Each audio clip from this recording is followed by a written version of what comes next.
मुझे भी थोड़े कालखंड के लिए उनके साथ काम करने का अवसर मिला था। एक अफसोस मुझे हमेशा रहेगा और वो अफसोस इस बात का है कि आपात स्थिति के दौरान जब वो जेल में बंद थे और रोहतक की जेल में थे तो उनका सत्संग करने का मुझे अवसर नहीं मिला। जेल में जो उनके साथी थे वो बताते हैं कि किस तरह से जेल में उन्होंने न केवल कष्ट सहन किया, हंसते हंसते जेल के जीवन को काटा और साथियों को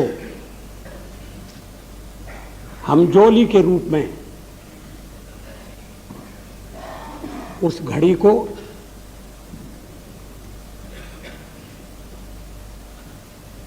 एक महत्वपूर्ण घड़ी बनाने में मदद दी। जेल एक ऐसा स्थान है जब व्यक्ति का असली व्यक्तित्व सामने आ जाता है,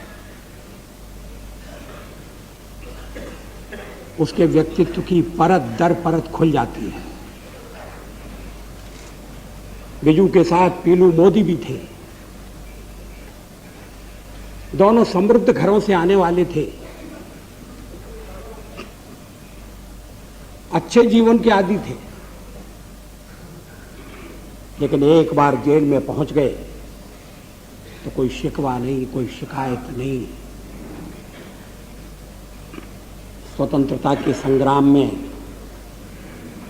और एक उड़ाके के नाते उन्होंने जो संस्कार ग्रहण किए थे, शायद ये उनका फल था। जेल में वो स्टोर कीपर थे, जो भी जेल में बाहर से सामान आता था वो बिजू पटनायक के कब्जे में सौंप दिया जाता था, जिससे उसका योग्य वितरण हो सके, उचित वितरण हो सके। उन्होंने कभी इसमें लोगों को शिकायत का मौका नहीं दिया। वो आधुनिक उड़ीसा के निर्माता थे, औद्योगिकरण के शिल्पी थे। आज अगर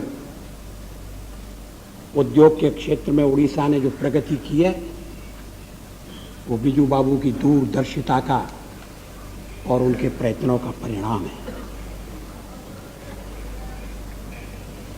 श्री बिजू के निधन से अतीत को जोड़ने वाली एक कड़ी और टूट गई।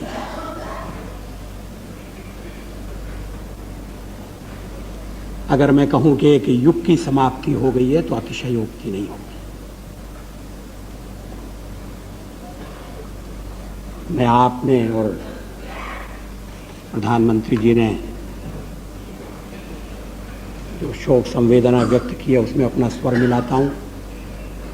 उनके परिवार को ये वज्रपात सहन करने की शक्ति भगवान दे, ये प्रार्थना करता हूं।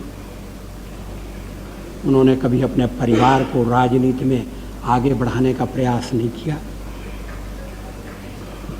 लाभ उठाने की चेष्टा नहीं की। उनके व्यक्तित्व के बहुत से अनछुए पहलू हैं जो कभी उद्घाटित होंगे। आज तो हम उनके निधन से अपने को बहुत अकिंचन पाते हैं।